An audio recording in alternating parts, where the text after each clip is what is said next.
Hey, what is going on, guys? Welcome back to the channel. My name is Hart, and today I'll be breaking down the Tuesday night NBA slate here on DraftKings. We got 3 games. I'll be talking through my favorite core plays as well as some value plays and building a potential lineup for you guys here, breaking down the whole slates with all the news you guys need to know. So make sure to hit that like button and subscribe. Check out my Twitter link down below for the updated core plays once we get to all the injury news, as well as check out my Patreon, which will be coming back here hopefully by this coming weekend. So stay tuned for all that. Hit that like button and let's get right into it. So before we do, just want to take a quick look at my lineup for tonight here. The core plays, if you follow me on Twitter, end up going with Scotty Barnes there, Anthony Edwards, Ben Simmons, and then Kevin Love. Obviously, Scotty Barnes, 20% owned. Great game once again, 44 fancy points. Anthony Edwards, only 2% owned there. Pretty surprising. He went off for 51. Ben Simmons almost hit that triple double, 38 fancy points. And then Kevin Love, a little disappointing. I'm surprised he's not a little bit higher owned there. I just don't think he's hitting his shots, which is pretty annoying. So obviously he'd be doing a lot better there. And then that's kind of the lineup. So hopefully Josh Green can do a little bit more. I think he's only taken 2 shots, so that's pretty frustrating there. And then hopefully Kevin Love and Dyson Daniels can do a little bit more there. Looks like the Pelicans are getting blown out, which is frustrating because CJ McCollum only 10% owned, having a great game so far.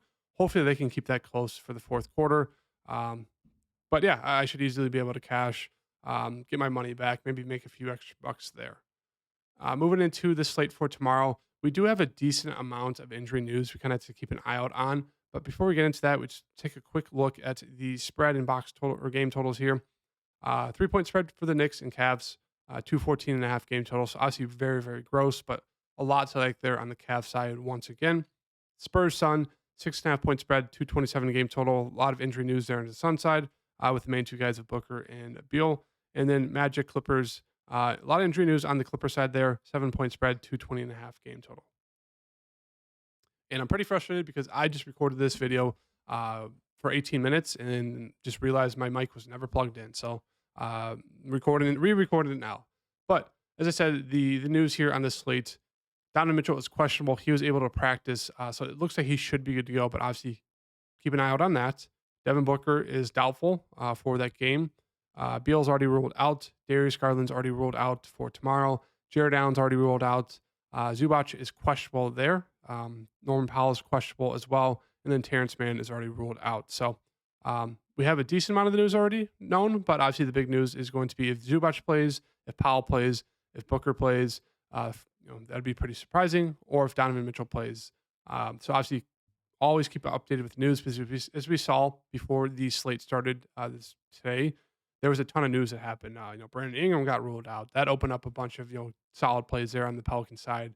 Who else got ruled out? Bam got ruled out, so that opened up more plays there, value plays there.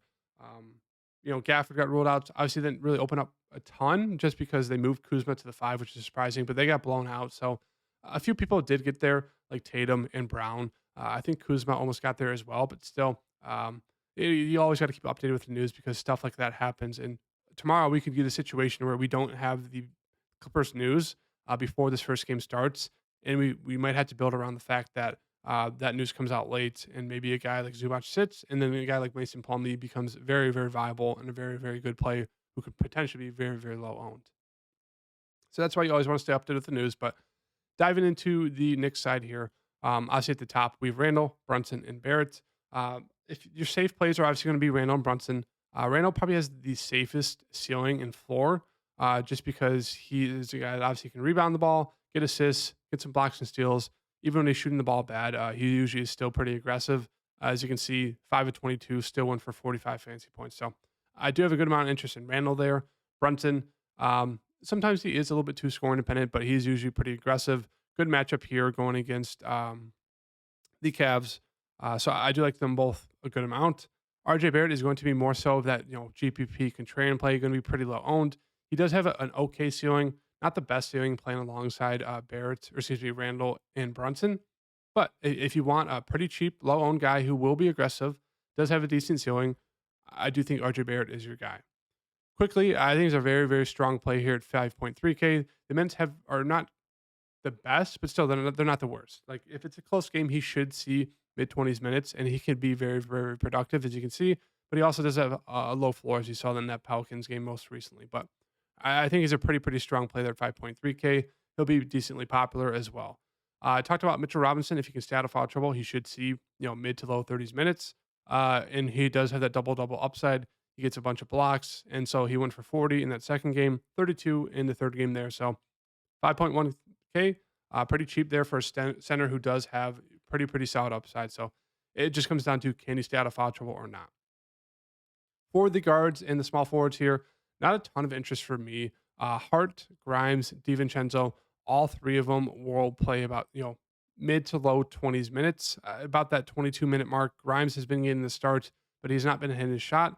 If he can hit his shot, sure, maybe he can go for 20, 25 fantasy points. We've seen it last year, but still, not a ton of interest for me in these guards. They're fine if you land on them. And then Hartenstein's an okay play there if you do think Mitchell Robinson gets in some foul trouble. On to the Cleveland side here. Once again, a team a lot to like here just because Garland's out, Allen's out.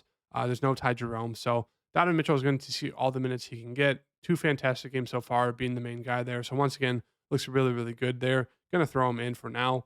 Mobley looks fantastic as well. Nice to see him have two bounce back games there after a very disappointing first game. But he is a monster ceiling, as you can see there.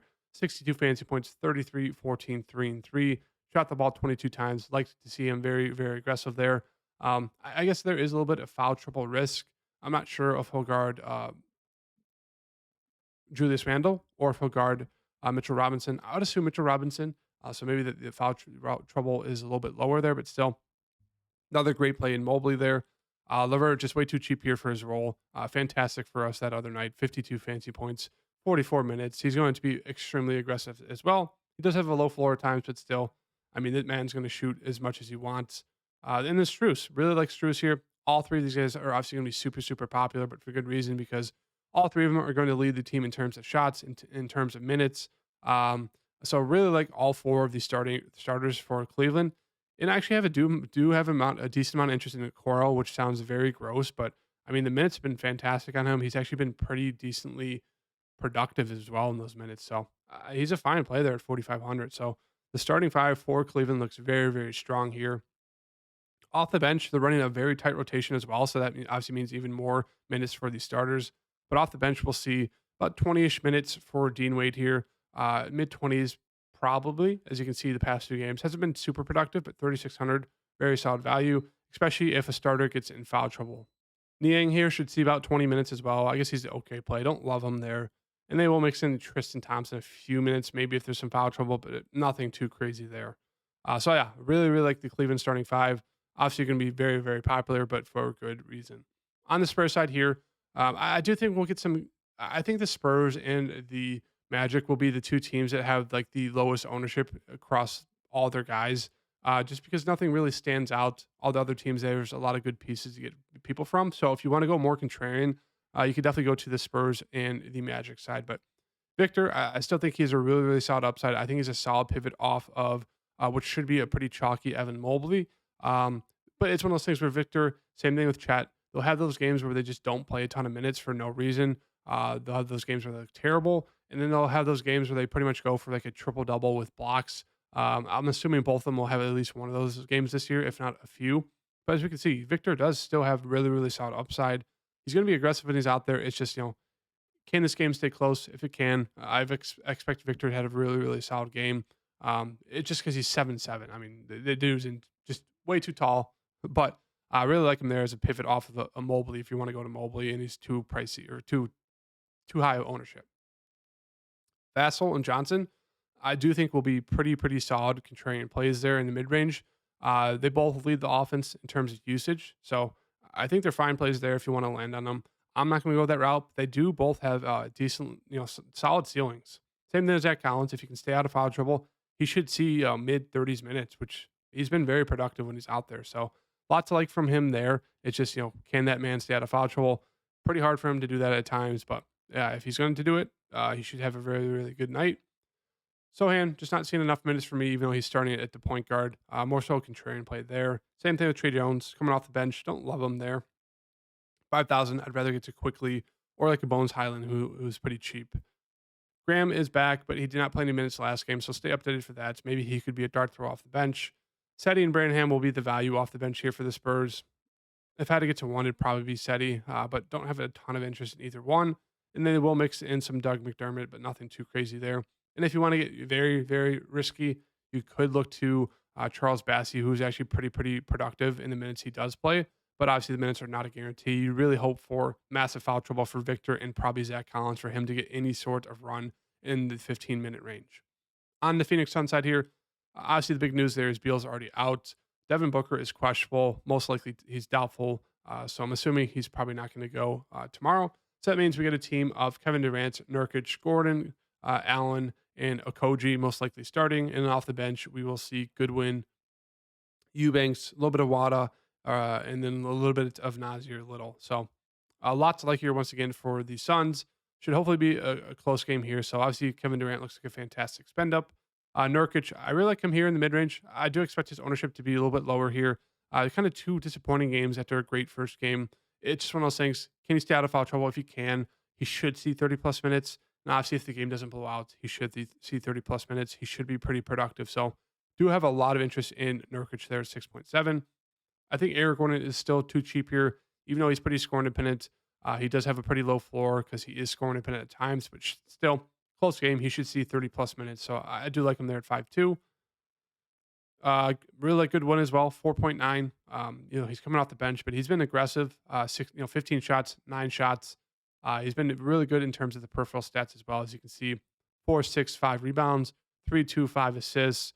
He gets a couple steals. If he goes for 10 plus points, I mean, that's a really, really strong play there at 4.9. So I'm going to throw him in there at the guard spot. Allen, I like Allen a good amount as well. He should be decently aggressive.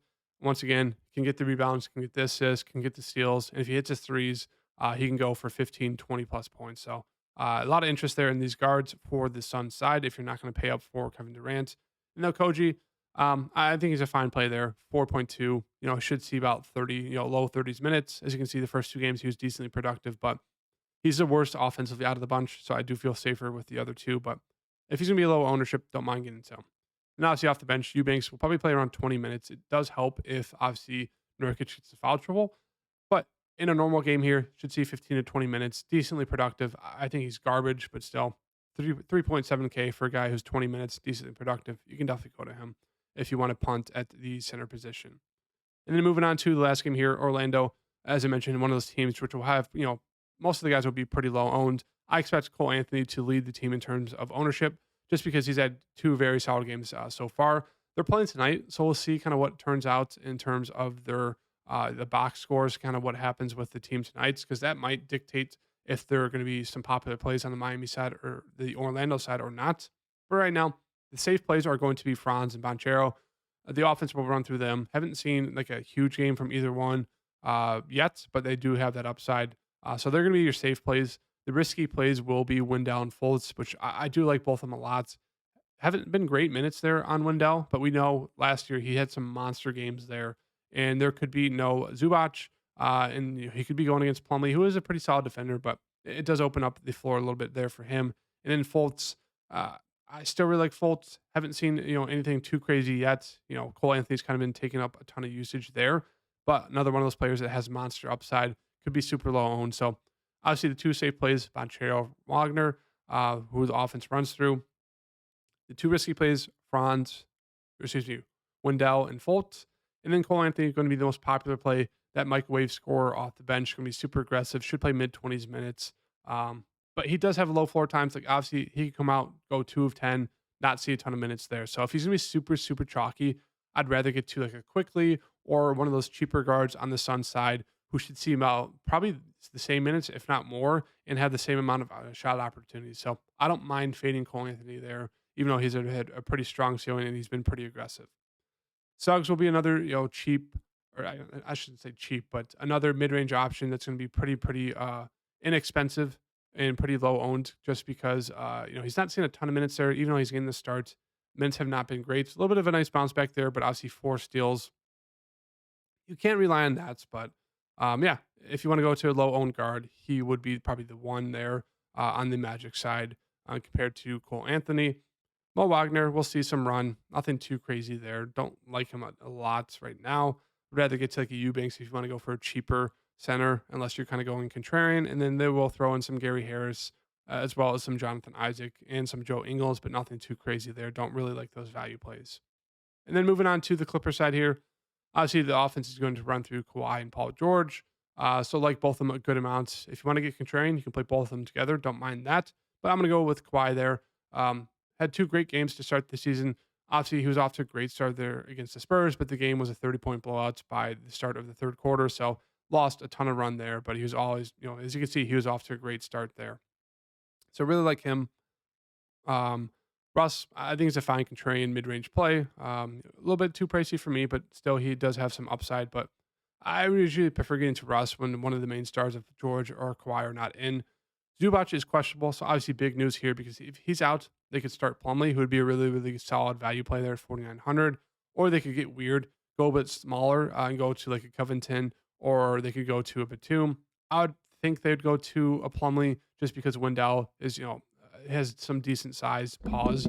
But yeah, I think they'd go to Plumlee. So right now, I'm just going to assume Zubac is out. Obviously, stay up to date with the news, but let's just assume Zubac is out and they'll start Plumlee there. So I really like them at 4,900. If Zubac is in, I do like him as a contrarian play. The price is not the best. Minutes have not been great, but he's one of those guys, once again, who it could be super, super productive in a short amount of minutes. And with, the Magic being decently a tall team, they could definitely look to Zubac a little bit more here. Maybe he pushes for 30 minutes. And as you can see versus Portland, went for 43 and a half in 26 minutes. So monster upside there for Zubac. He's a huge boomer bust player, but should come in at low ownership, especially with that questionable price tag, or excuse me, question mark on the injury. Powell's questionable. If he's good to go, I don't mind him as a contrarian play there at 4,400. But if he's out, obviously it's going to be more minutes for Bones Highland, more minutes for Covington, more minutes for Batum, and they will probably mix in some KJ Martin. But I'd probably just stick with the main three of Highland, Covington, and Batum, with Bones being the best one, Covington being the second best one there. He's just seeing solid run right now. And then Batum is going to be the riskiest, but he does have a ceiling still, as you can see in that second game there. So that's kind of the breakdown for the Clipper side here to kind of finish off the build. We will throw in Bones Highland because let's just assume that I think Gordon is the small forward question. Yeah. So let's just throw in Bones Highland real quick. We'll throw Eric Gordon in, and boom, that is the lineup, the potential early look lineup, early build lineup for tomorrow. And that is the breakdown. So make sure to hit that like button and subscribe. As always, check out the news, stay updated with it because we do have a decent amount of news to keep an eye out on. Booker's obviously questionable, or excuse me, doubtful, but maybe there's that chance he does play. Obviously, Garland and the Cavs news there with Donovan Mitchell. Is he good to go? Is he not?